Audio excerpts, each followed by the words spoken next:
Hi everyone. इस video में हम बेस ऑफ परसेंटेज को डिस्कस करने वाले हैं।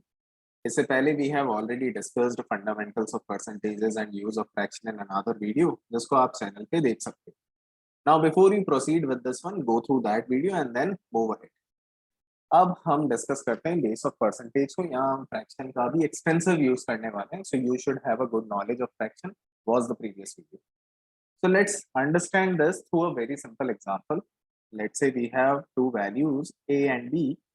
A have 40 or B have 50. ठीक? Now to understand the base of percentage, मैं यहाँ पे दो simple से question create कर रहा हूँ. By what percentage B is more than A? This is the question number one. And second is by what percentage A is less than B? This is second question.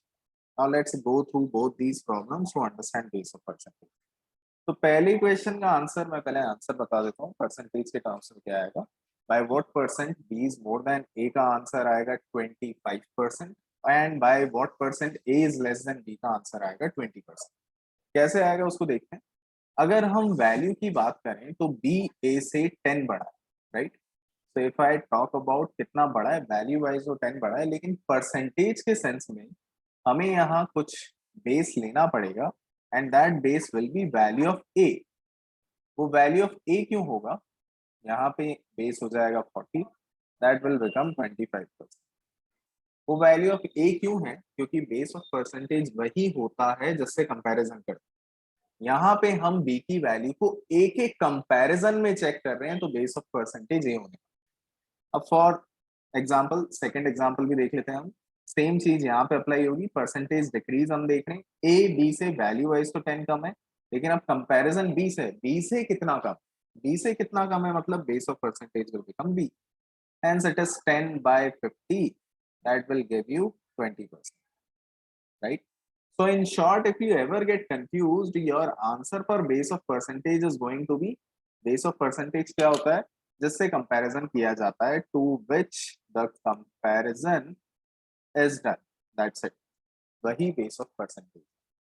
अब एक और बहुत simple सा example देखते हैं, एक और value wise. उसमें एक स्टैंडर्ड गलती भी देखेंगे क्या करते हैं लोग। Let's say I write 160 is 25% more than x, and what is the value of x? हमें ये चेक करना है कि x की वैल्यू क्या है इसके। मैं गलत आंसर बता देता हूँ पहले। गलत आंसर है, यहाँ पे हम साइड में लिख लेते हैं, जो लोग गलती कर सकते हैं इस क्वेश्चन में। गलत आंसर होगा इस क्वेश्चन का 160 माइनस 25% ऑफ 160। ये हम नहीं करेंगे, ऐसा करने से आंसर 120 आएगा, विच इज रॉन्ग। हम 160 में से 25% ऑफ 160 नहीं सब्ट्रैक्ट करेंगे। 25% ऑफ 160 लेने का मतलब है आप बेस ऑफ परसेंटेज 160 कंसिडर कर रहे हो, जो गलत है। आपको 25% x का निकालना। So correct equation is going to be, now let's look at the correct solution. X plus 25% of x is equal to 160. ये करेक्ट इक्वेशन होगी। x में 25% ऑफ x ऐड करना है। अब यहाँ से x की वैल्यू निकल के आ जाए। 25% होता है 1/4, so this will become 5/4 of x equal to 160। यहाँ से x आप निकालोगे, 5 से 32 टाइम्स कैंसिल होगा, 32 into 4, that will be 160, 128, right?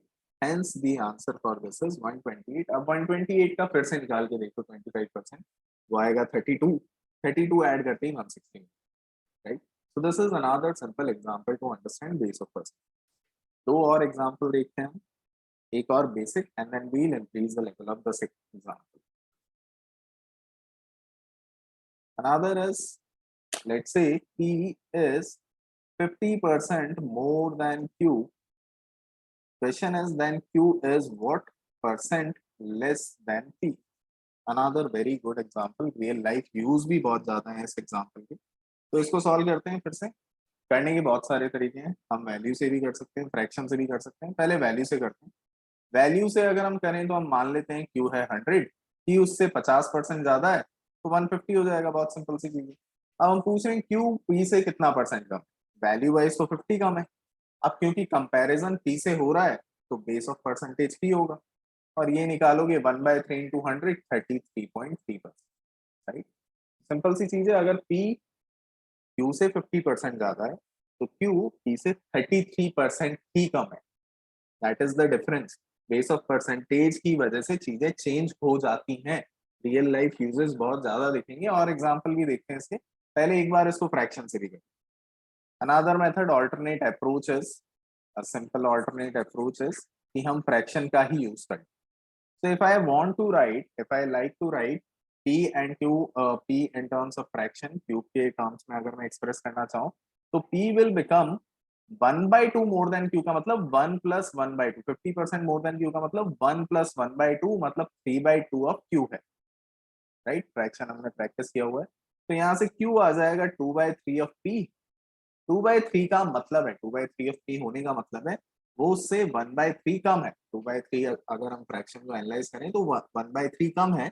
1/3 होता है परसेंटेज के टर्म्स में 33.33%, again the same answer, right.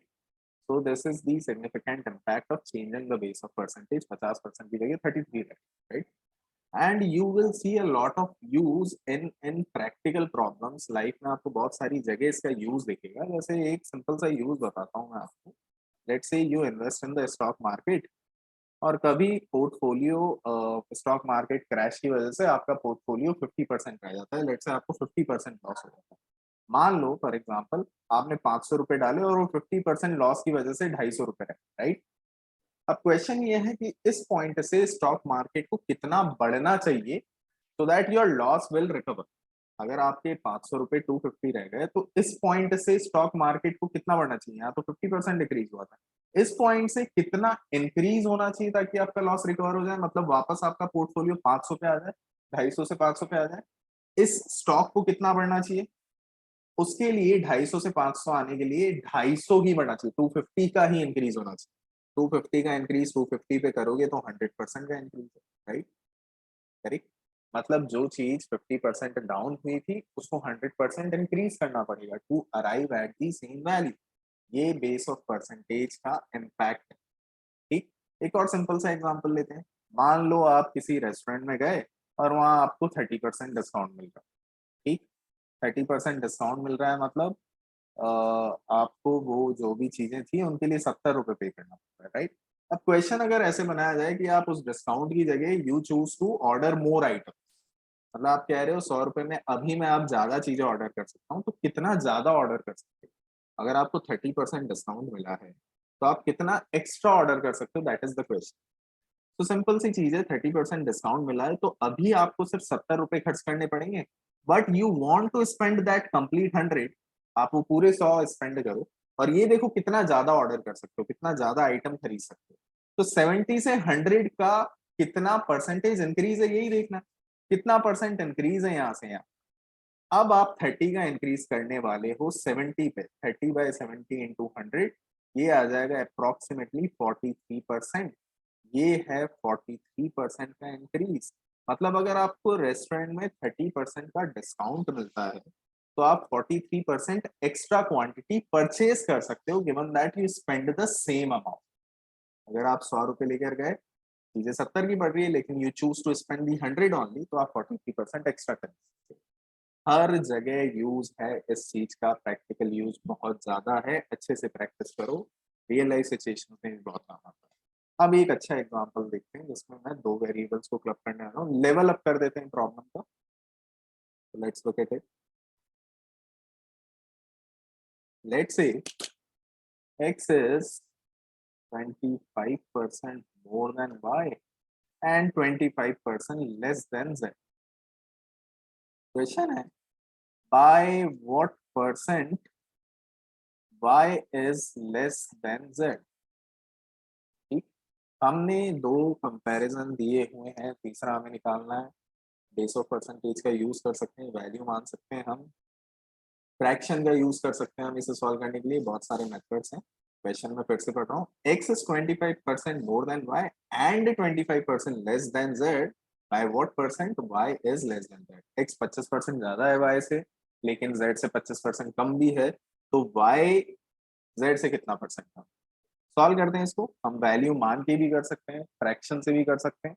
पहले हम अब डायरेक्टली फ्रैक्शन से ही करेंगे, we have practice it enough. तो मैं यहाँ x की वैल्यू फ्रैक्शन के टर्म्स में लिखूं तो it can be written as 5/4 of y। क्यों? क्योंकि वो y से 1/4 ज्यादा है। ऐसे ही वो z से 1/4 कम है। अगर आप 1 माइनस 1/4 करोगे तो वो आ जाएगा 3/4 ऑफ z। ठीक, अगर अभी तक अटेम्प्ट नहीं किया था तो अटेम्प्ट कर लेना। हम डायरेक्टली सॉल्यूशन डिस्कस कर रहे हैं। x आ गया 5/4 ऑफ y, वो x की वैल्यू फ्रैक्शन के टर्म्स में हमने लिख दी है। ऐसे ही हम z के टर्म्स में लिखे हैं तो 3/4 ऑफ z। अब इस जगह से हमें y और z का कंपैरिजन भी मिल गया। मैं यहाँ नीचे लूंगा तो वो आ जाएगा 5y equal to 3z, y आ जाएगा 3/5 ऑफ z। z से कितना कम? 3/5 को अगर तुम देखोगे वो 2/5 कम है, विच इज 40%। 2/5 इंटू 100 करोगे तो आ जाएगा 40%। मतलब इस क्वेश्चन का आंसर है 40%। Once you have a good grip of on fractions, base of percentage भी अच्छे से समझ में आता है तो ये प्रॉब्लम बहुत जल्दी सॉल्व हो जाती है।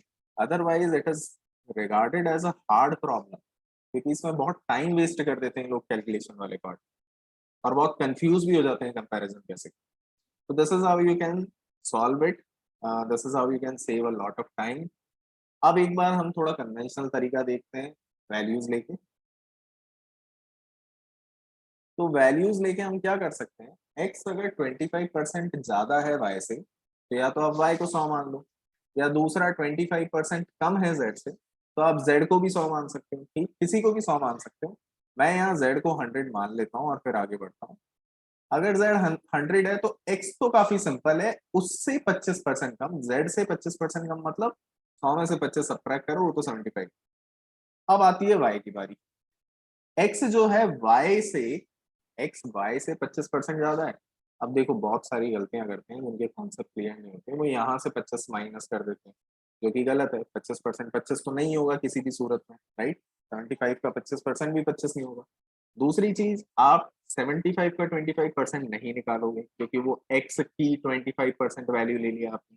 आपको यहाँ कंपैरिजन अगर x और y का करना है तो y का ही 25% लेना पड़ेगा, क्योंकि क्वेश्चन बोल रहा है x 25% y से ज्यादा है।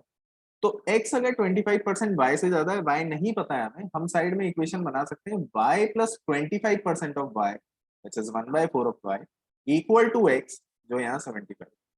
तो 5/4 of y will become 75। y की वैल्यू आ जाएगी 15 एंड 2 4 60। अब y 60 आ गया तो सबकी वैल्यू है तो कंपैरिजन भी हो जाएगा। y z से कितना परसेंट कम है? y z से 40 कम है, जो 40% ही होगा क्योंकि z 100 है। Hence answer is again 40%. Right? So this is a very good example to understand both the things. Understand the significance of both the things, use of fraction and the clarity of base of percentage. दोनों को अच्छे से practice करो। हम आगे इसके बाद अब सक्सेसिव परसेंटेज चेंज के कॉन्सेप्ट को डिस्कस करें।